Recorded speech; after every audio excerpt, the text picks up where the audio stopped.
నమస్తే, welcome to real estate TV. మనతో పాటు ఉన్నారు ప్రముఖ లేడీ రియల్టర్ వరలక్ష్మి చౌదరి గారు. గత 12 సంవత్సరాలుగా రియల్ ఎస్టేట్ రంగంలో దూసుకుపోతున్నారు. వారిని అడిగి మరికొన్ని విషయాలు తెలుసుకుందాం. నమస్తే వరలక్ష్మి గారు. నమస్తే అండి. ఎలా ఉన్నారు? చాలా బాగున్నానండి. మీరు ఎలా ఉన్నారు? Fine madam. Thank you. మీకు రియల్ ఎస్టేట్కి ఎందుకు రావాలనిపించింది మేడం? రియల్ ఎస్టేట్కి ఎందుకు రావాలి అంటే, నేను ఫస్ట్లో కొన్ని స్ట్రగుల్స్ పడ్డానండి. అంటే ఫస్ట్ నుంచి కూడా బిజినెస్, నాన్నగారు బిజినెస్, నాన్నగారితో పాటు నేను కొన్ని నాన్నగారితో చేయాలి అనేది ఇంట్రెస్ట్. అట్లాగే మాకేంటంటే వర్మీ కంపోస్ట్ అని ఓన్ మ్యానుఫ్యాక్చరింగ్ ఫ్యాక్టరీ ఉంది. ఆ ఫ్యాక్టరీతో రన్ చేసుకుంటా 2010 వరకు నేను వర్మీ కంపోస్ట్ తయారు చేసి రైతులకు అమ్మటం అలా చేసేవాళ్ళం. కొంతమంది రిలేషన్స్ ఇక్కడ ఉన్నారు అన్నమాట. ఆ రిలేషన్స్ ఉన్నారు కదా, సరే ఇక్కడ మనం హౌస్ తీసుకొని ఉందాంలే అని వచ్చాము. కొంతమంది ఫ్రెండ్స్ రియల్ ఎస్టేట్ చేస్తుంటే నేను కూడా చేస్తే బాగుంటుంది అనిపించి రియల్ ఎస్టేట్ చేద్దామని కొన్ని రోజులు తిరిగినప్పుడు ఏంటంటే నాకు ఎదురైన దెబ్బలు ప్రతి ఒక్కటి కూడా, నీకు ఎందుకమ్మా రియల్ ఎస్టేట్, నువ్వేం చేస్తావని రియల్ ఎస్టేట్, నువ్వు రియల్ ఎస్టేట్లో పోయి ఏం సాధిద్దామని, ఇట్లాంటి మాటలు చాలా వచ్చినాయి అనమాట. డిస్కరేజ్. ఆ టైంలో ఏంటంటే, అంటే రియల్ ఎస్టేట్ అనేది ఎందుకు చేయకూడదు, ఎందుకు చేయలేము మనము అని నాకు అనిపించి ఎట్లాగైనా సరే ఖచ్చితంగా రియల్ ఎస్టేట్లోనే నేను నిలబడాలి అనే పట్టుదలతో నేను రియల్ ఎస్టేట్ చేయడం జరిగింది. స్టార్ట్ చేశాను అనమాట. మేడం, మీరు రియల్ ఎస్టేట్లో ఎన్నో అడ్డంకులు ఎదుర్కొన్నారు, అయినా సరే మీరు నిలదొక్కుకోవాలనుకుంటున్నారు. మీ కుటుంబ నేపథ్యం ఏంటి? మీరు ఎక్కడి నుంచి వచ్చారు మేడం? మాది వచ్చేసరికి గుంటూరు డిస్టిక్ అండి. పుట్టిల్లు వచ్చేసరికి వినుకొండ దగ్గర కుచ్చేడేరాయపాలెం. అయితే అత్తగారిది కావూరు లింగంగుంట్ల. దాని తర్వాత ఏంటంటే, మేము అక్కడి నుంచి హైదరాబాద్ బిజినెస్ కోసం వచ్చాము, వర్మీ కంపోస్ట్ స్టార్ట్ చేద్దామని. దాని తర్వాత రియల్ ఎస్టేట్లోకి వచ్చినాక ఇట్లాంటి ఎదురు దెబ్బలు తగులుతుంటే, ఎట్లయినా సరే నేను ఖచ్చితంగా రియల్ ఎస్టేట్లోనే నిలబడి సాధించి నన్ను ఎవరైతే ఎగతాళి చేశారో వాళ్ళందరికీ నేను సమాధానం చెప్పాలి అనుకున్నాను. అంటే సమాధానం అంటే ఇంకొక ఉద్దేశంతో కాదండి, అంటే ఎవరైనా కష్టపడితే మనం ఏదైనా సాధించగలము. చదువు అనేది నిజంగా నాకు అసలు లేదండి. ఎందుకంటే ఫస్ట్ నుంచి కూడా కొన్ని ప్రాబ్లమ్స్ వల్ల నేను స్కూల్కి వెళ్ళలేదు. స్కూలు వాతావరణం కానీ, ఆ ఫ్రెండ్స్తో తిరగటం కానీ ఇవన్నీ కూడా నాకు తెలియదు. అయినా కూడా నేనేంటంటే రియల్ ఎస్టేట్లోకి వచ్చినాకే మాత్రమే ఇవన్నీ కూడా, అంటే చదువుకుంటేనే మనం ఏదైనా చేయాలి అర్హులు అంటారు. మీరు చదువుకోకున్నా సరే రాణించాలన్నమాట. కానీ ఎన్నో ఎదురు దెబ్బలు మాత్రం తగిలాయి. ఖచ్చితంగా అండి. అట్లాంటి ఎదురు దెబ్బలు తిన్నప్పుడల్లా కూడా నాకేంటంటే ఇంకా ఎదగాలి ఈ అనే మాటలన్నీ కూడా నేను ఎట్లాగైనా సరే నిరూపించుకోవాలి, నేనంటే ఏంటి అని నిరూపించుకోవాలని ఆ పట్టుదలతోనే ముందుకెళ్తున్నానండి. ఓకే మేడం, గుంటూరు అని చెప్పారు. గుంటూరు నుండి హైదరాబాద్కి ఎందుకు వచ్చారు?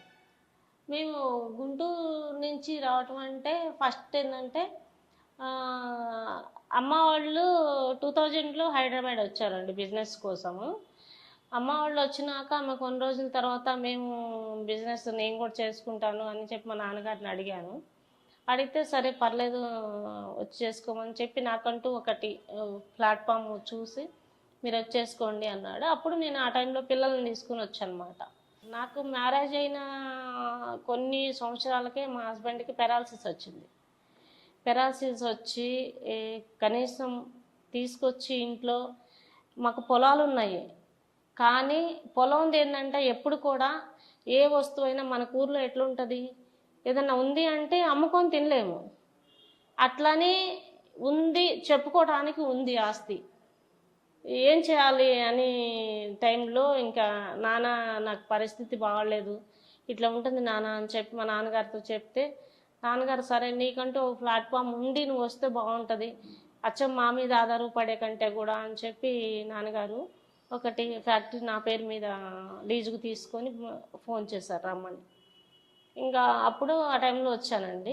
ఓకే మేడం, చాలా ఉడుగులతో హైదరాబాద్ వచ్చినారు. హైదరాబాద్లో రియల్ ఎస్టేట్ వ్యాపారం అంటే మీరు ఎక్కడి నుంచి స్టార్ట్ చేశారు, ఎలా కొనసాగింది? రియల్ ఎస్టేట్ ఫస్ట్ నా జర్నీ స్టార్ట్ అయింది రియల్ ఎస్టేట్ ఫీల్డ్ అంటే అమీర్పేట అండి. అమీర్పేట మేము ఫ్యామిలీ ఉంటుంటే మాకు కొంతమంది తెలిసిన వాళ్ళ ద్వారాగా నేను రియల్ ఎస్టేట్లోకి వచ్చాను. సో వాళ్ళు ఏంటంటే ఎప్పుడు కూడా నీవు కొంచెం యాక్టివ్గా మాట్లాడటం అదంతా వచ్చు కదా, రియల్ ఎస్టేట్ చేసుకోమ్మాయి అని చెప్పి ఒక అన్నయ్య ఉండేవాడు. ఆ అన్నయ్య చెప్పారు మాకు. చెప్తే సరే చూద్దాము అని చెప్పి కొన్ని రోజులు ట్రై చేశాను.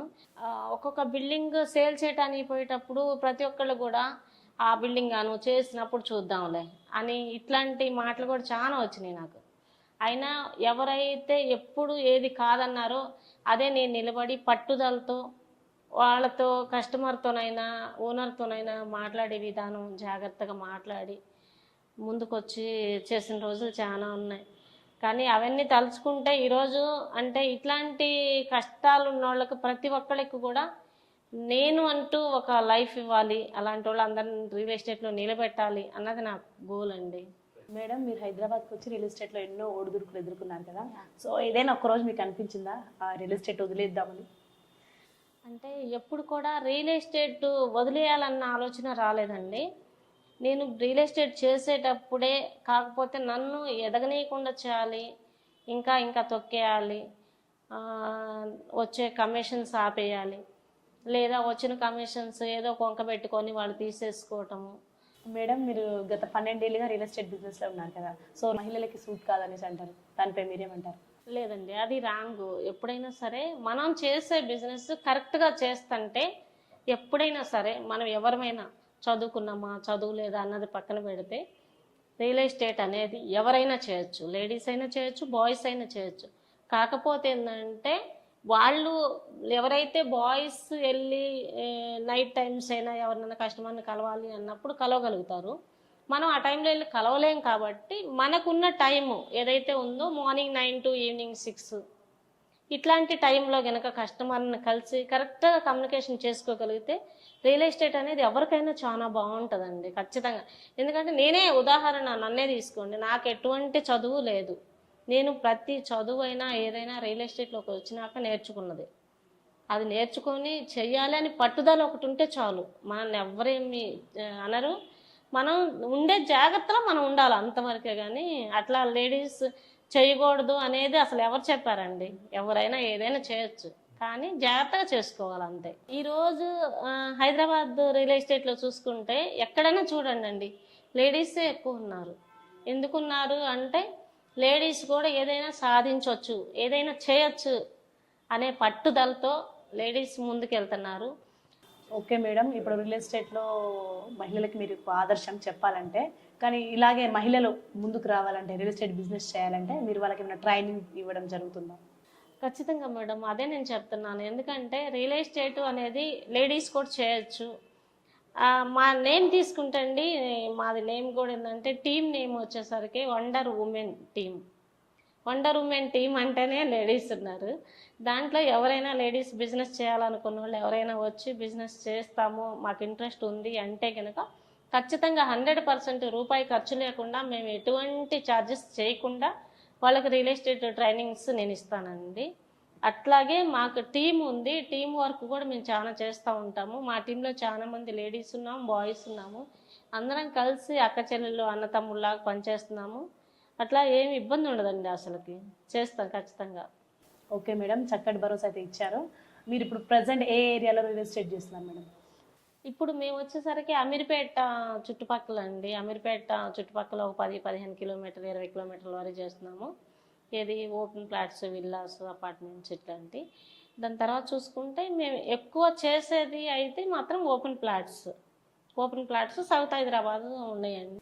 ఎలా సేల్ చేయాలి అనేది కూడా మా నెంబర్కి కాంటాక్ట్ చేసి వస్తే నేను అందరికీ ట్రైనింగ్ ఇస్తాను. వాళ్ళకి ఇంకోటి స్క్వేర్ యార్డ్స్ కానీ, స్క్వేర్ ఫీట్స్ కానీ, ఎన్ని గజాలు కానీ ఇట్లాంటిది మొత్తం కూడా అన్నీ మేము ట్రైనింగ్ ఇస్తామండి వస్తే. మేడం, మీరు రియల్ ఎస్టేట్లో చేస్తున్నారు కాబట్టి ఇప్పటివరకు కూడా కొనసాగుతూనే ఉన్నారు కాబట్టి ఇప్పటివరకు ఎన్ని ప్రాపర్టీస్ అమ్మారు అండ్ ఎంతమంది కస్టమర్స్ బ్యాంక్ ఉన్నారు మీ దగ్గర? కస్టమర్స్ అంటే నేను వేలల్లో చెప్తానండి. ఆల్మోస్ట్ ఒక 5,000 నుంచి 6,000 మంది కస్టమర్స్ ఉన్నారు. అమ్మిన ప్రాపర్టీస్ చూసుకుంటే ఆల్ ప్రాపర్టీస్ ఒక 500 ప్రాపర్టీస్ దాకా నేను సేల్ చేశాను. రిజిస్ట్రేషన్ చేయించాను దగ్గరుండి. అందరికీ ప్రతి ఒక్కళ్ళకి పేరు పేరున ఇంటి డాక్యుమెంట్స్ అప్పు చెప్పాము. ఆ కస్టమర్స్ అందరికి కూడా ఇప్పుడు నాకు అందరూ కమ్యూనికేషన్లోనే ఉన్నారు. మనం మాట్లాడే విధానం బాగుంటే ఏంటంటే ఎప్పుడైనా కస్టమర్స్ ఎన్ని సంవత్సరాలైనా మనతో జర్నీ చేస్తారు అనేది ఒకటి మనస్ఫూర్తిగా నమ్ముతానండి నేను. మేడం ఇట్లా ఇప్పుడే చెప్పారు కదా ఇన్ని ప్రాపర్టీస్ అమ్మానని, సో ఎంతవరకు సంపాదించారు మీరు? అంటే సంపాదించాను, ఇంత అని కాదు, పర్వాలేదు. మీరు సాటిస్ఫైడా అయితే అంటే ఇప్పుడు కాదండి, నేను నాకంటూ ఒక గోల్ ఉంది. నేను ఒక 100 నంబర్స్ని, ఒక లీడర్స్ని తయారు చేయాలి నాలాగా. మేడం ఫైనల్గా రియల్ ఎస్టేట్లో మీ లక్ష్యం ఏంటి? రియల్ ఎస్టేట్లో నా లక్ష్యం అంటే ఒకటే, ఖచ్చితంగా చెప్తా, మళ్ళీ మళ్ళీ చెప్తా. ఒక 100 నంబర్స్ లీడర్స్ రావాలి మా టీంలో. ఎవరైనా లేడీస్ మాత్రం వచ్చి చేయాలి అనుకున్న వాళ్ళకి ₹1 ఇన్వెస్ట్మెంట్ లేకుండా ప్రతి ఒక్కళ్ళకి నేను ట్రైనింగ్ ఇస్తాను. మా నెంబర్కి కాంటాక్ట్ చేయండి. నేను ట్రైనింగ్ ఇచ్చిన ప్రతి ఒక్కళ్ళు కూడా అంతో ఇంతో అమౌంట్ సంపాదించుకోవచ్చు. రియల్ ఎస్టేట్ రంగంలో హ్యాపీగా ముందుకెళ్ళవచ్చు. మేడం రియల్ ఎస్టేట్లో ఇప్పుడు బిజినెస్లో 100 మంది అంటున్నారు, ఇప్పుడు ఎంతమంది అయ్యారు? ఇప్పుడు చూస్తే మేము ఒక 35 నంబర్స్ అయ్యామండి. మేడం రియల్ ఎస్టేట్ చేస్తున్నారు కదా, సో ఎంతో సక్సెస్ సాధించారు. సో మీ యొక్క కుటుంబం సపోర్ట్ ఎలా ఉంది?